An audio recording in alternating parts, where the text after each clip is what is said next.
if we don't listen to what is being said, we don't respond in the appropriate way. This is usually what happens when people communicate, or if you have ineffective communication, is that you weren't able to listen and deeply understand what the person was actually saying. So some more practical steps that we can actually take here in our communication is to start to listen to what is actually being said. What we have a tendency to is that we start mind reading. So we make up our own version of what the other person said. And this is based on largely about how we are viewing the world. There's no way that we're going to be able to communicate without filtering it through our own version of the world. So that's okay. Everyone does that.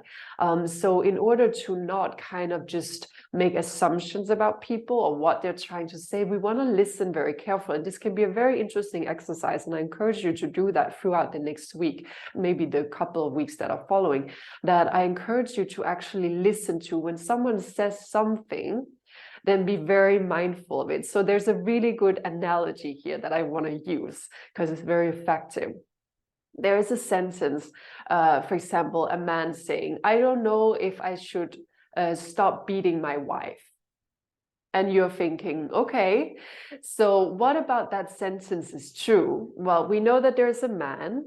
We know that we don't even know if he's a man, actually. So wait, I was saying it's a man saying it, but actually that's part of it. Just say, I don't know if I should stop beating my wife. Okay, so there's a person, could be a man or a woman, but they have a wife, okay? So there's a wife, and we know that the person is beating their wife. So what we will do is that we'll go in, and look at different statements. So the statement, the guy's a total asshole, is that true based on that sentence? Actually, no, we don't find that within the sentence.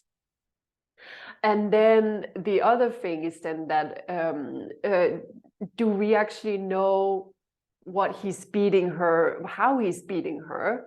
We don't know that either, right? Because many of us, when we heard that, we think physical violence, but actually that sentence could be he's beating her in a board game. We don't know, but I like that sentence because it's very clearly gives us an immediate reaction, right? We're like, oh, that's a horrible sentence. We don't want this guy to beat his wife.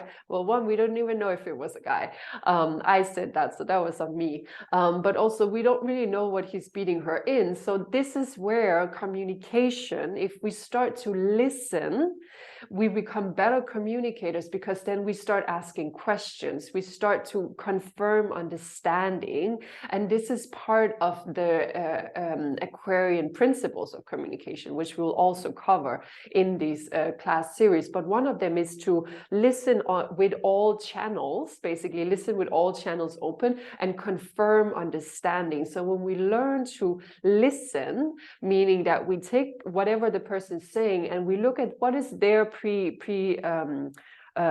what's it called? Preposition. What is their preposition? What is actually true within the sentence? What can we confirm an understanding of?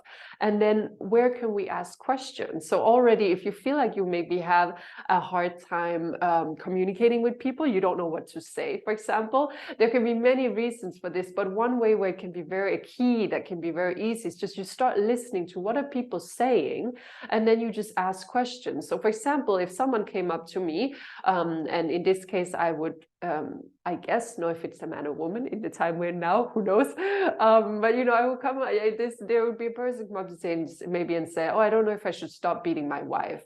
Then the first thing I would maybe say is that beating, what do you mean by that, right? I want to confirm understanding. And then if he's saying, well, we're playing this game, and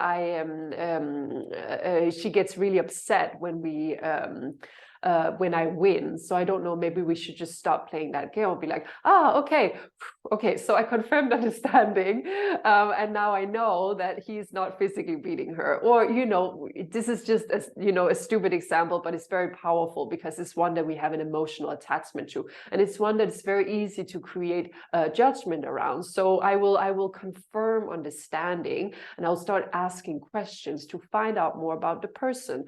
So this is one way that we can actually actually wire our brain. And also when we do that, when we kind of remove ourselves from just being in our own little kind of confined world, and we actually start to move our attention into what is being said, what is the other person saying, actually listening when someone speaks.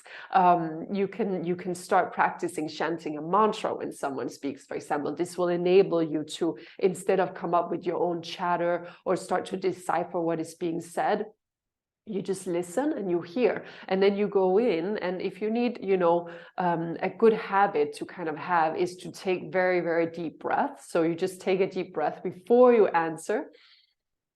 And then in the meantime, when you're taking that breath, you're thinking about the sentence, and you're thinking, well, what in that sentence was true? And is there anything in that sentence that isn't 100% clear? So you start to get a picture of the other person's world. And there's a very good kind of analogy here, that you don't want to break you don't want to sort of break the version of the other person's world. So you want to be very respectful of whatever version this person has of the world. So instead of going in and criticizing, for example, if you're in an argument with someone, let's say that if you're in an argument with someone, and maybe it's someone close to you, and maybe they start to, say things, and instead of just try to respect what is their version of reality. This will create more harmonious communication.